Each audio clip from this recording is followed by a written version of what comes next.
بسم الله الرحمن الرحيم.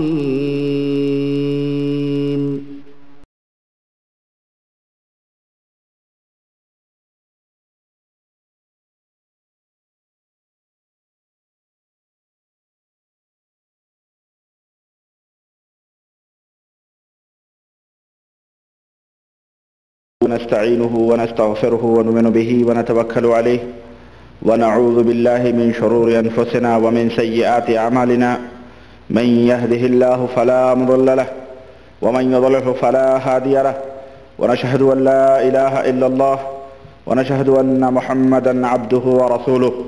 أما بعد فإن خير الحديث كتاب الله وخير الهدي هدي محمد صلى الله عليه وسلم وشر الأمور محدثاتها وكل محدثة بدعة وكل بدعة ضلالة وكل ضلالة في النار. قال الله تبارك وتعالى في كلامه المجيد: أعوذ بالله السميع العليم من الشيطان الرجيم. بسم الله الرحمن الرحيم. وأن هذا صراطي مستقيما فاتبعوه ولا تتبعوا السبل فتفرق بكم عن سبيله ذلكم وصاكم به لعلكم تتقون. وقال تعالى في مقام آخر: قل هذه سبيلي أدعو إلى الله على بصيرة أنا ومن اتبعني وسبحان الله وما أنا من المشركين. اللهم صل على محمد وعلى آل محمد كما صليت على إبراهيم وعلى آل إبراهيم إنك حميد مجيد. اللهم بارك على محمد وعلى آل محمد كما باركت على إبراهيم وعلى آل إبراهيم إنك حميد مجيد.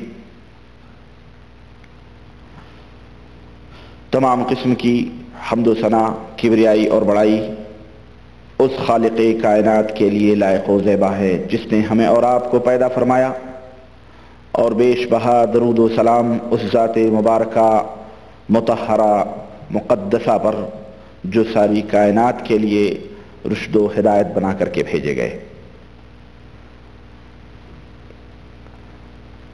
توہمات کے تاریک و تنگ ڈیرے میں، توہمات کے تاریک و تنگ ڈیرے میں، مغالطوں کے فسوں کار سخت گھیرے میں، خیال و خواب کے عبرت نشاں اندھیرے میں، خیال و خواب کے عبرت نشاں اندھیرے میں، ابھی تو شمع حقیقت جلائی ہے میں نے، اور اپنے من میں ڈوب کر پاجا سراغ زندگی، اپنے من میں ڈوب کر پاجا سراغ زندگی، تو اگر میرا نہیں بنتا نہ بن اپنا تو بن۔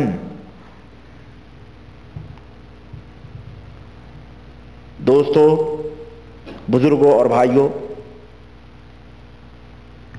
آج کے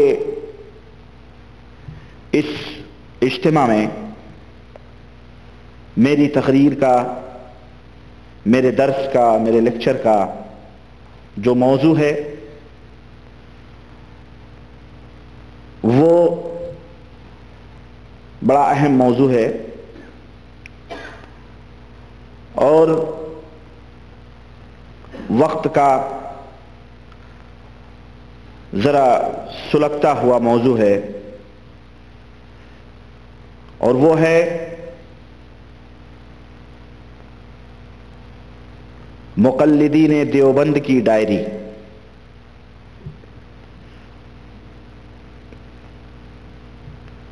یہ آپ کو عجیب و غریب چیز لگے گی، لیکن اصل میں اس دور میں ہمارے ملکوں کے اندر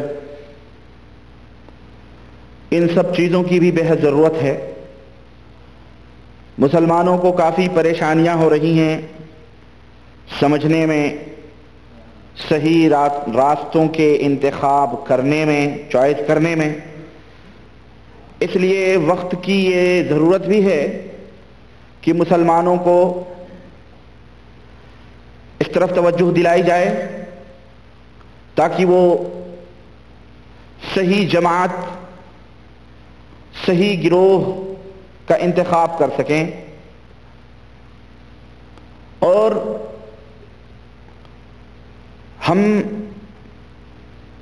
یہ مشن لے کر کے جو چل رہے ہیں، اس مشن کا صرف اور صرف مقصد یہ ہے جسے قرآن نے یوں بیان کیا ہے کہ ان اريد الا الاصلاح ما استطعت وما توفیقی الا باللہ. ہمارا مقصد صرف اور صرف اصلاح کرنا ہے. ہم جن زخموں کو چھیڑتے ہیں اور جن دکھتی ہوئی رگوں کے اوپر اپنی انگلی رکھتے ہیں، اس کا مقصد کسی کو تنگ کرنا، پریشان کرنا نہیں، بلکہ اس کا مقصد یہ ہے کہ میرے بھائی، میرے عزیز، میرے دوست، اس کا علاج قرآن و سنت ہے. اس بیماری کی دوا اللہ اور اس کے رسول کے فرمودات میں ہے. وہ دوا موجود ہے، تو وہ دوا استعمال کر لے تاکہ تیرا یہ زخم صحیح ہو جائے. لیکن افسوس اس بات کے اوپر ہوتا ہے کہ بعض ناسمجھ بھولے بھالے دوست، کل نہیں پرسوں ہی میرے پاس ایک خط آیا، اور وہ خط بسم اللہ الرحمن الرحیم سے شروع ہوتا ہے، اور اس کے بعد نہ سلام، نہ دعا، نہ کچھ، کافر، مرتد، مردود، خبیث، ملعون، اور نہ جانے کن کن، پورا صفحہ. شاید میرے بیگ میں وہ لیٹر موجود ہو، جس کو میں سناتے ہوئے بھی مجھے حیا آ رہی ہے، اور میرا خیال ہے کسی عالم نے وہ بات لکھی ہے، اور اس نے مجھے یہ دھمکی دی ہے کہ اگر تو اپنے ماں اور باپ کی جائز اولاد ہوگا تو سعودیہ سے جانے سے پہلے اس پتے پر اپنا وقت اور اپنی فلائٹ ضرور لکھنا، تحریر کرنا کہ تو کب انڈیا جا رہا ہے. یہ حرکتیں اور اس قسم کی دھمکیاں. اور ایک بھائی نے خط میں لکھا ہے ریاض سے، یہ تمیر سے آیا ہوا لیٹر ہے جو ریاض کے قریب ہی ہے، اور اس نے میرا نام معراج ربانی کے بجائے معراج شیطانی لکھا ہے. میں سوچنے لگا ابھی تک تو معراج ہوتی تھی، اب یہ معراج بھی شیطانی ہونے لگی. بہرحال ایک اور لیٹر ہمارے ایک دوست کا آیا ہے، کسی بھولے بھالے بھائی کا. اس نے تو یہ لکھا ہے تو اپنے اس حرکت سے باز آ جا ورنہ ہم تجھے جناتوں سے پٹوائیں گے. میں سوچتا ہوں کہ جناتوں کے خلاف جو میری کیسٹیں ہیں شاید ان شیطان اور جناتوں پر بہت زیادہ بھاری ہو رہی ہیں، اور ہو سکتا ہے کہ کسی جنات ہی نے یہ لیٹر بھیجا ہو. کوئی ضرور نہیں کہ انسان نے بھیجا ہو، کسی شیطان نے ہی بھیجا ہو کہ ابے اس سے تو بڑے بڑے لوگ سدھر رہے ہیں، صحیح راہوں پہ آ رہے ہیں، ہمارے لیے تو یہ ان کیسٹوں کو سن کر کے لوگ عمل کر کے ہمارے لیے درد سر بنے ہوئے ہیں، تو سدھر جا ورنہ ہم تجھے پٹوائیں گے. غرض کہنے کا مطلب یہ ہے کہ بجائے اس کے کہ وہ حقیقت کی جستجو اور اس کی تلاش کریں، وہ الٹا اوپر سے گالی گلوج اور نہ جانے کیا کیا عجیب و غریب گالیاں، اللہ معاف فرمائے. میں نے پڑھا تو میں نے سوچا چاہنے دو بھائی، یہ تو ہم ایک ہیں، ایسے نہ جانے کتنے لوگ ہیں اور ہمارے اسلاف تھے وہ گالیاں کھاتے رہے. بہرحال تو اور اسی طرح سے اس وقت ہمارے ہندوستان میں بھی، پاکستان میں بھی کافی شور اور شرابے اس موضوع کے تعلق سے ہیں. جو لوگ قرآن و سنت کو اپنا منہج، جو لوگ کتاب و سنت کو اپنا دستور، جو لوگ اللہ اور اس کے رسول کے فرمودات کے اوپر عمل کرنے کو اپنا اصول اور ضابطہ بنائے ہوئے ہیں، انہیں ہمارے ملکوں میں نہ جانے کن کن القاب سے نوازا جاتا ہے.